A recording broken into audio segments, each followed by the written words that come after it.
a changé d'angle là, parce que je parle tellement que le soleil il a eu le temps de bouger et que j'étais à contre-jour et tout ça, enfin bon bref.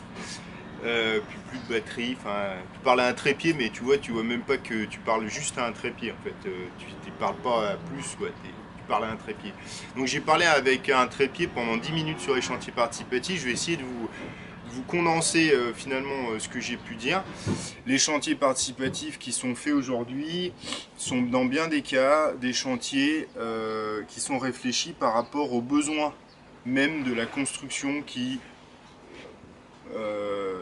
comment dire, qui supporte ce chantier. Je veux dire par là que quand il y a quelqu'un qui décide que sur sa baraque il va faire un chantier participatif, c'est parce que là à un moment donné il dit oula, il va falloir qu'il y ait vachement de monde pour y arriver et tout ça, donc allez hop, on va faire un chantier participatif.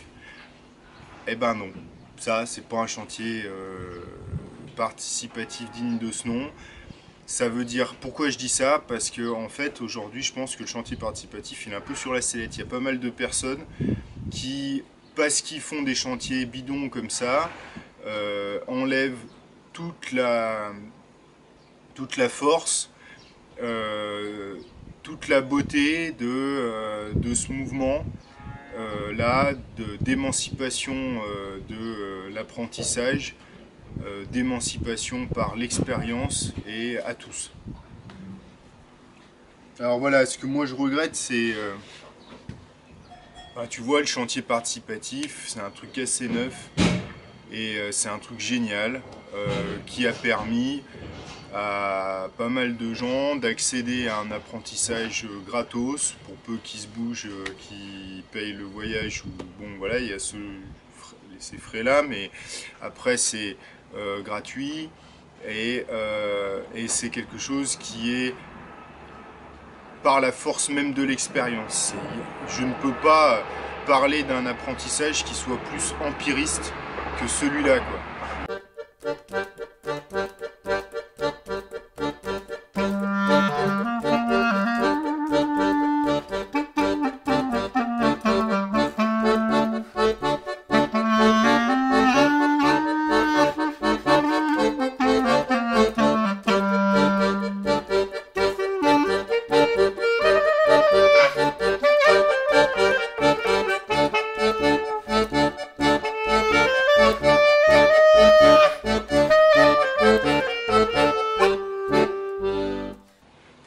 Mais voilà, on n'est plus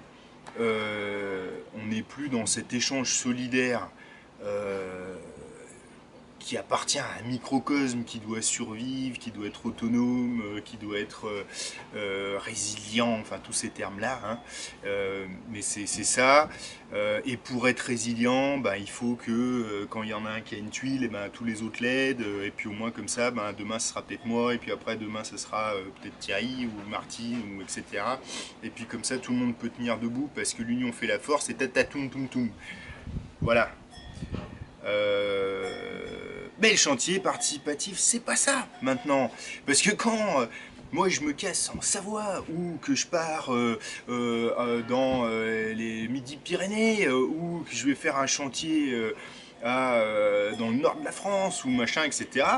Eh ben, je sais très bien que les personnes qui ont fait le chantier, demain, si je les appelle pour leur dire ouais, moi j'ai un chantier, tout ça, si tu viendrais pas me filer la main en échange de ce que j'ai fait chez toi, ils vont me dire bah non, ça marche pas comme ça, puis ils seront super gênés en plus, ils seront là mais c'est quoi ce délire? Donc faut pas penser que les chantiers participatifs aujourd'hui c'est des chantiers qui sont solidaires, nope. Donc ça veut dire quoi? Ça veut dire que la personne qui met en place un chantier, il faut pas qu'ils se disent ouais non mais c'est bon, je suis tranquille avec ma conscience, ils sont là parce qu'ils ont envie d'être solidaires avec moi. Nope, c'est pas vrai. Les chantiers participatifs maintenant, s'il y a des bénévoles qui viennent, qui font des bornes et des bornes, qui prennent du temps et tout ça, machin, qui font pas mal de concessions à accepter de manger ce qu'il y aura à manger, de dormir là où ils pourront dormir, et puis basta, et pas faire les chochottes ou je ne sais quoi sur les conditions de logement, ni voilà, la douche en plein air, ou même pas de douche, ou la galère, enfin voilà, c'est pas grave, ils sont, enfin, moi j'ai vu des bénévoles vraiment capable de s'adapter super bien à n'importe quelle situation. Mais s'ils font cet effort-là, si j'ai fait cet effort-là, c'est parce que derrière, on se dit, on va avoir une expérience qu'on ne peut pas trouver ailleurs. Et cette expérience-là, cet apprentissage-là qu'on ne peut pas trouver ailleurs, ben, la moindre des choses, c'est quand on crée un chantier participatif. Déjà, c'est de se renseigner sur comment ça marche, qu'est-ce que c'est, etc., etc. Puis une fois qu'on s'est renseigné, ben, pas faire l'autruche, pas se mettre la tête dans le sable, mais bien comprendre que là, on a un devoir de donner quelque chose qui soit de valeur en termes d'apprentissage. Et se responsabiliser par rapport à ça. Bon Dieu, bonsoir, responsabilisez-vous. Les gugus et nénettes qui font des chantiers participatifs, responsabilisez-vous. Parce que sinon, le chantier participatif, dans 5 ou 10 ans, c'est mort. Il n'y en a plus un seul, parce que tout le monde sera dégoûté. Aujourd'hui, moi j'ai fait quand même une petite dizaine de chantiers participatifs comme je disais. J'ai fait aussi des journées de taf avec des artisans et j'ai aussi donné la main à plein de potes.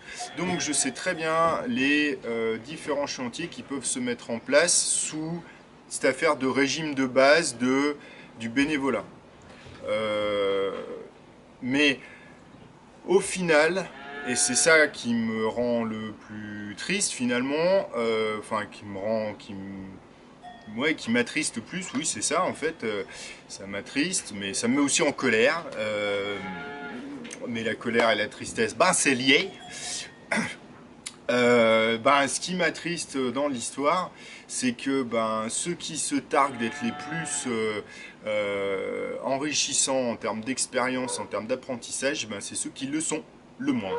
Les chantiers participatifs, si je les compare à mes expériences que j'ai eues avec les artisans que j'ai côtoyés qui sont des potes et mes potes que j'ai aidés à droite et à gauche pour faire des trucs divers et variés comme refaire une toiture, comme retuiler une toiture, faire la zinguerie, bon je vous cacherai pas que c'est le même bonhomme, que c'est le même chantier, mais bon c'est quand même intéressant, ou faire des enduits, ou même défoncer un mur, étayer un mur correctement pour faire des ouvertures dedans, ou etc. etc.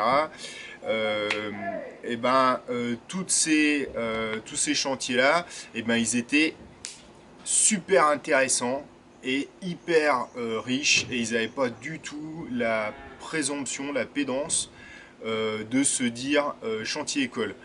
Quand je suis allé aider mon pote qui était artisan, il m'a pas dit ouais viens, ça t'apprendra des trucs et puis d'ailleurs je vais faire en sorte que ça t'apprenne des trucs. Non, je suis allé l'aider parce qu'il avait besoin d'un coup de main, parce que je sais que derrière il pourra m'aider aussi sur mon chantier. On est plus sur le régime à l'ancienne des chantiers solidaires, comme je le disais, hein, et pas des chantiers participatifs, chantier école. On était vraiment à l'ancienne sur je te donne la main, tu me donneras la main plus tard. Voilà, donc si j'apprenais rien, que je faisais de la béto toute la journée, j'allais pas lui en vouloir, c'est pas grave. Et j'y suis allé, et j'ai toujours appris des trucs, toujours. Et des trucs en plus de qualité, du bon boulot. J'ai appris à faire du bon boulot avec lui. J'ai pas appris à faire du boulot de merde. Par contre, dans les chantiers participatifs, j'ai tout et n'importe quoi. J'ai eu des chantiers participatifs très bien. D'ailleurs, pour ceux qui veulent faire des chantiers participatifs, je vais arrêter de taper dessus et je vais vous donner des petits trucs. Genre par exemple, je me suis rendu compte à travers les chantiers que j'ai faits que les chantiers qui sont encadrés sont souvent de bien meilleures factures que les chantiers qui ne le sont pas. Donc regardez s'il y a un encadrement extérieur du genre Oikos Mobile ou je ne sais quel asso ou groupe machin. Voilà, s'il y a un intervenant qui débarque, si machin, si truc. S'il y a une société qui bosse sur le terrain pendant le chantier participatif et tout ça c'est des plus